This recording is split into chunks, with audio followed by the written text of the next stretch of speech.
Hey everybody, clearing. Okay, I've got another set of questions that aren't my typical questions. Let me see which decks we're gonna do here. So I'm just gonna start shuffling a few and take a look. So thank you, Divine Creator. What can we see for the beautiful viewers that join me here, that are drawn to my readings? What is it that we can know about the divine masculines? What has this connection taught them about love? What do they see as ideal in love? I'm actually being told to look at that from emotionally, mentally, physically, intimately, financially. I don't know how we're going to ask that, but I will when it's time. The cards I just trust will find the right alignment while I shuffle. Have they seen this particular ideal in this connection consciously? What do they need to release in order to align with their version of ideal love? What do they think their counterpart, you viewer, might need to shift in order to align with this ideal in love? Where do they hope this connection goes next? And where do they think they are regarding that particular desire? So I'm just going to shuffle a few decks here and see, get the energy. I pre-shuffled everything, but now that I'm coming into the reading, I'm just being instructed to get some specific decks going here. One more. Okay. Also feeling to do a little question to begin with. What does the feminine need to keep in mind? Oh, as I ask that question, I see one here. So I was about to say, what does the feminine need to keep in mind while hearing these particular messages coming through? To be objective, call on the angels, call on the ascended masters, so that you have the lens of love, so that you're not triggered by anything, so that you see this as a supportive reading, not a triggering reading. So take a deep breath, clearing, autonomy, self-fulfillment, non-reaction. So don't react to what you're going to see here. Consider it with open sacred space. Hold space for what you're going to see. Typically my readings aren't triggering. However, that's what's coming through. Have your own opinion. Just know that this is the perspective of bound earth originating masculines, human beings, right? We are divine, but we are human, and we are growing and we are learning. So here we go. What has this connection taught the masculines? Wow, that is super, super cool. To expect the unexpected, that around every corner can be a brand new surprise. We got the Fool and the Ace of Pentacles. So this is, beginner's eyes. They've gotten to a level of not making assumptions and of being schooled when they do.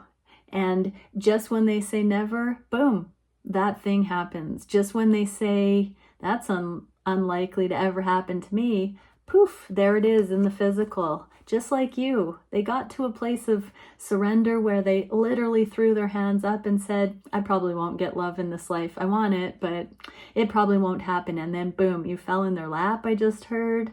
I was just shown a vision of actually a gathering with a divine feminine literally falling in a masculine's lap by accident. So whoever that is, kudos, that's a sign for you. Keeping this open mind, like not telling the universe in control freak ways what they actually want or believe, but secretly, who knows about the surface energy? When we're learning how to manifest, we have a different potential internal dialogue than we might be showing others, or that others are accustomed to seeing us have. But the masculines did open their mind and dare to believe that they don't have to concern themselves with the details, that whether it's for them or not, they can say, yes, I want love. However, they're in non-attachment and they're just going to go forward, open to what will come without being in needy energy. Yeah, so masculines, that's what this has taught them, is that it did confirm that mode of manifestation is what I'm hearing. That it confirmed that they don't have to know what package their request will come in. They don't have to know exactly how it will look like. That it will show up when they drop what it needs to appear like and they attune to the frequency of what they want. So you are the frequency, the vibration of what they wanted, but you didn't come in the package that they expected. There is some kind of a initially insurmountable obstacle, karma, assumption that they still needed to overcome, that your connection proved was not something to actually concern themselves about. You defy that logic, feminines. You completely defy that logic. And being taken with this mythical mermaid that just showed up here in the physical. I'm also for some reason looking at the Ace of Pentacles and thought of this as a phoenix rising. So it's like the ascended self, the true self. This heavenly kingdom promise or queendom or, you know, new templates coming in, that both are these mythical rise again beings that have met in initial new energy that defies logic. Okay, so that's what they've learned. What do they see as ideal in love? What do the masculines see as ideal in love? Okay. Wow. They do see that the ideal in love is to partner with a high priestess. That is the epitome of kudos to the masculine, is to be able to have a mythical, legendary, spiritually realized, embodied, fully equipped feminine, a whole feminine, a whole vibe, a spiritually whole vibe feminine. That's so cute. Masculines. So they're kind of bringing the play into the spiritually realized feminine. That used to be a very scary, daunting thing. Witch burnings or, you know, stigma or conflict of interest with the dominance, male dominance hierarchies, those kinds of ownership, objectification. The divine masculines, however, find that partnering with a high priestess is the epitome of success in love. Furthermore, that it lends itself to life purpose and anchoring that impossible, dreamy, romantic, fairy tale kind of love into the physical, that they go hand in hand. So yeah, the masculine's ideal in love is that you find each other, you find a high priestess, and you deepen with love anchoring in for real, that goes hand in hand with deep soul level fulfillment in every aspect. It's like everything comes in at once, that the fairy tale is revealed synonymous with union with a high priestess, that this is the, yeah, I think they're pretty much describing divine feminines, aren't they? So have they seen that with you, viewer?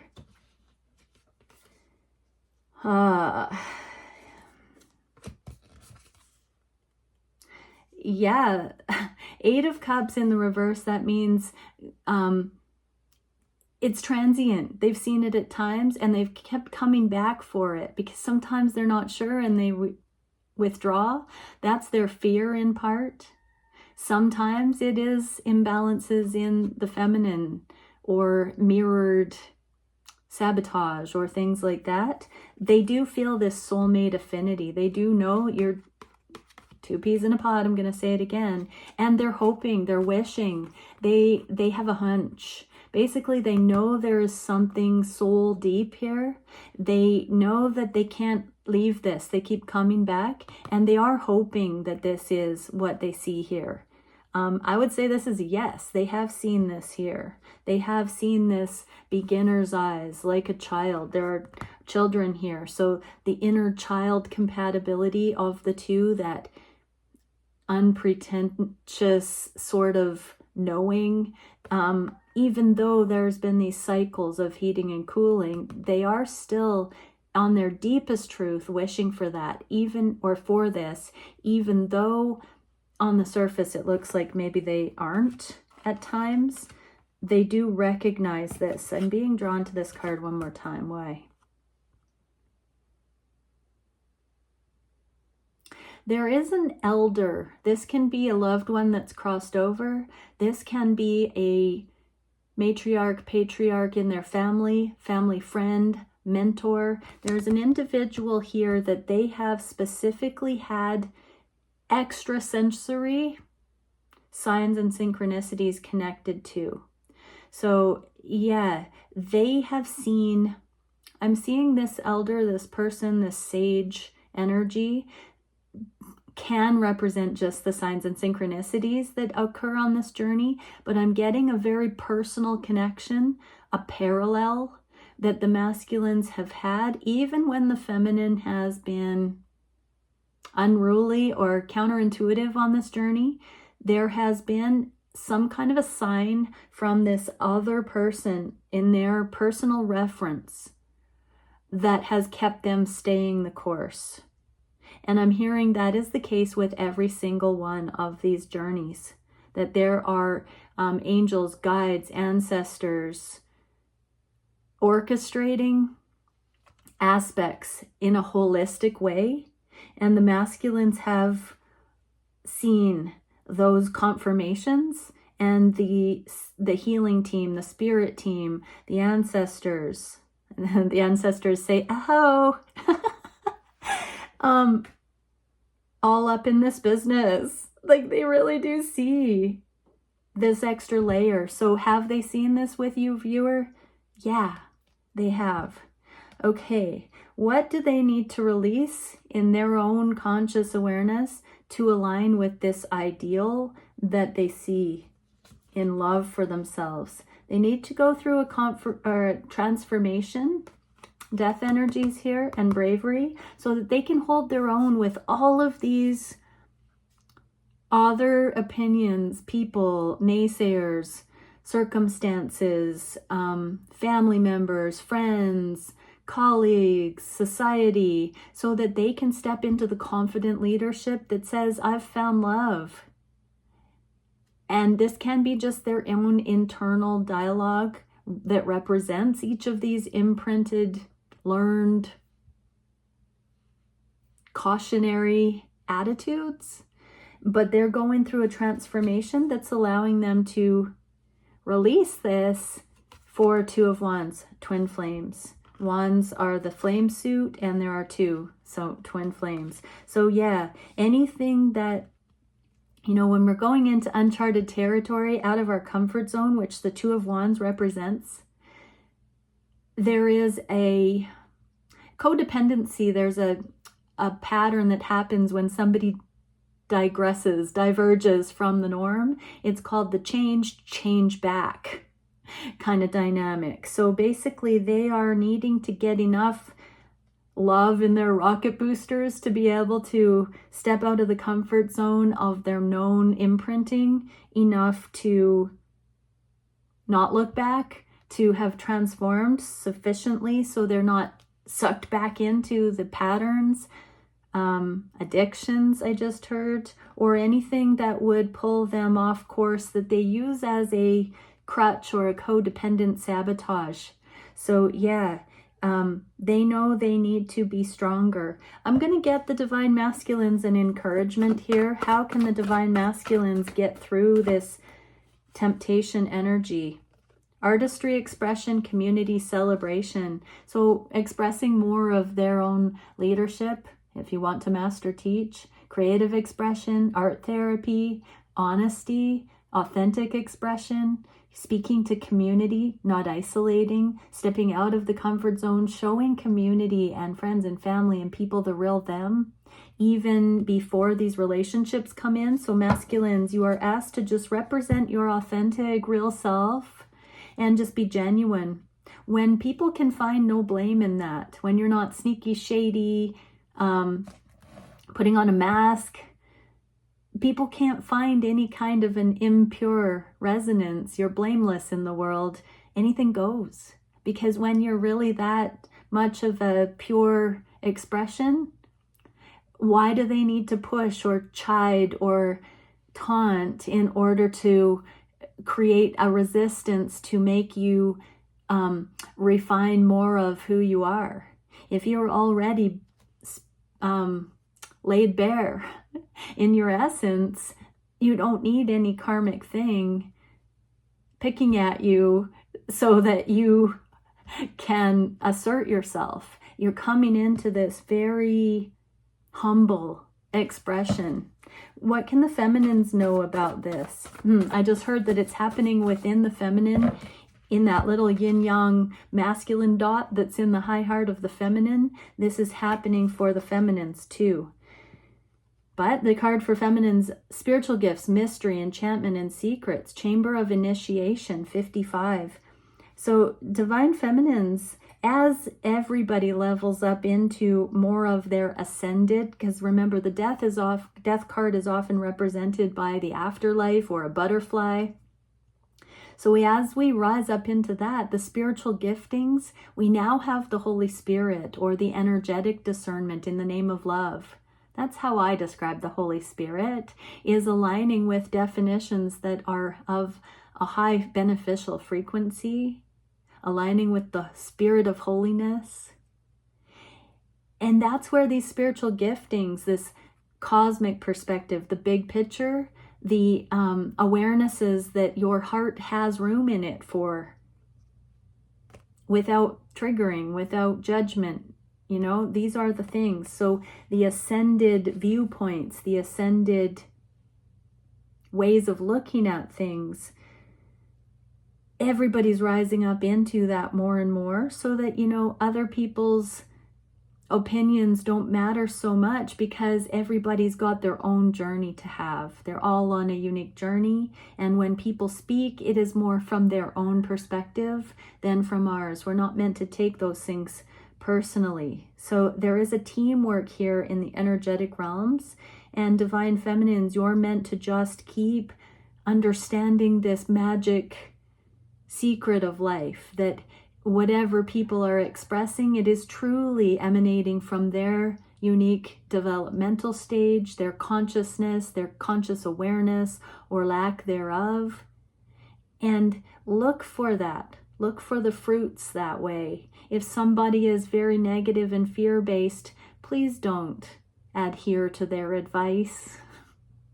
You know, and if they're very loving and still saying things that fundamentally go against what you know to be true on your heart, don't defer to their perspective, because you have to walk in your shoes.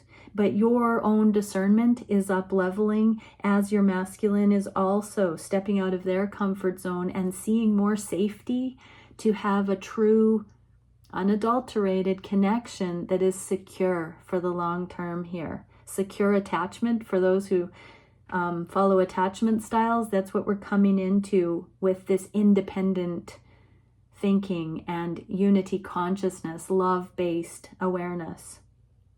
Wow, deep messages. What do they think the feminines need to shift in order to more fully align with these love templates? Oh, wow, they see you as the Empress. They actually have you on a bit of a pedestal, and they also think you're the sexiest thing going. Four of Swords, it's really starting to sink in. Like, you are the Holy Grail, the only thing that has stood so perfectly like, in their awareness, that has inspired them to make these major changes in their life, inspire them to keep going in the name of love. I heard this earlier and I'm hearing it again. I heard it in a private reading and in my own meditation today. Ooh, I just lost it. I'm gonna bring it back. That you are the only creature that has said the things that you have said to them unsolicited. They've always wanted to hear and see a counterpart behaving and speaking from the heart the way you do about the specific things that you've been guided to offer your masculine, unsolicited, consistently, without waver, in unusual ways. And so, yeah, the masculines basically feel that you have the full range, and it's sinking in that you have been ideal all along. And as they evolve, they are seeing this to hold more and more true. And I want to say that feminines, as you hold this vibration of manifestation of union this way with your person, that you are also beginning to see with more certainty that you have been ideal all along. And that it was an unlearning of the things that contradicted the ideal scenario, your ideal essence, your love-aligned essence, that is falling away, those misconceptions, the ego, the fear, the old outdated behaviors, all of that. But there has been this small knowing within you, this golden glow all along, that has known the truth. Even in the midst of watching certain counterintuitive or sabotage or mirrored energies play out through you, action, speech, your heart still knew the truth of this love. And so all of those extra energies that are misleading, were not the essential truth of love here, are falling away for you. But your masculine, as they are letting go of those things for them, they are seeing you revealed more and more clearly, and vice versa. So where do they hope this goes with you? The Lovers, internal tower. They want to keep getting put through the ringer and refined. They want to keep walking through the fire. They want to ground heaven on earth. They want to access this higher love, 10 of Cups template. They want everything. With you, they want to make the changes, the perspective shifts. They actually want to update their idea of happiness. So they used to have certain objectives before this love fell on their lap. And now they want to do whatever it takes to access what love really is, not what the world sold them, pitched them as an ideal. They want to keep going for the frequency, not the appearances of things. So where do they think this connection is at regarding those things at this time? Their free will and divine will aligning. This is the seeker, the page of wands, the one that goes to the altar, puts down the burden and says, I've tried it, my egotistical ways, and that didn't work really well for me. I need a new plan. I need a revision. Divine, show me the way. And divine will. So they know that it is this process. 5 of Wands, they are in the process of letting go of everything that does not align with their own free will and divine will. They see that there is, look at how dark that is compared to the light here. So they know that it's their free will that has to invite and say yes to this conscious becoming, and that everything aside from that is fluff. Okay, so they feel like it's on track, it's perfect timing, and they're really happy about it. This is the only figure here. Like, they're doing a victory dance. They might be dancing. This is a lot of physical activity. So they might be meditating a lot while doing physical activity and looking for those opportunities to cut out fluff and karma and to align with divine opportunities. So it's like they are dedicating a new kung fu, a new practice of walking between. Now, I am taken by two instruments here. There is one raised higher, and this speaks of a choice. And I'm seeing that they know that they can always, in all decisions, all moments, align with divine will or karma. And so where they are at is realizing that they can navigate reality, walk in the middle between heaven and hell. They now feel like they can ask for guidance in everything and are now equipped to choose wisely. So this is one of the components for a long-term, happy, stable relationship. Being able to navigate everything with this level of maturity and discernment that will never lead us astray. Once we learn how to do this, we know what our yes is and what our no is, what will lead to harmony and why certain things will not produce positive fruit, why we don't need that allure or temptation. We don't need to learn the knowledge of good and evil. When we have sufficiently manifested karmic pitfalls, we eventually are tempered, and eventually we take that divine will. It's almost like we lose our free will. Those who are underdeveloped or spiritually immature will see those on the straight and narrow path and say, oh, how naive that person is to align with such a rigid, straight and narrow way. But this is saying that the masculines are seeing the wisdom and have learned from their karma enough to go towards divine, go towards progress, go towards cosmic. They see the big picture.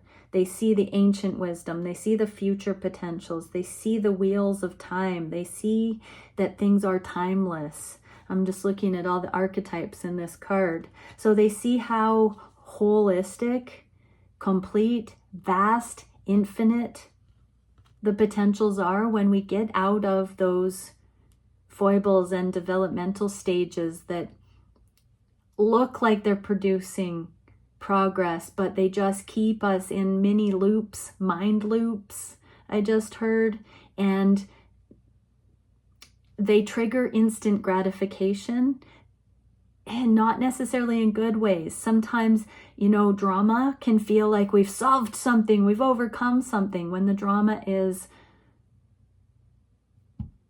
calmed, maybe not even solved. It feels like we've done something. That's trauma bonding, right? When we think we're having something progressive, when it's a familiar cycle, because we recognize the pattern of intensity moving to calm, moving to intensity, moving to calm, we think that that's living.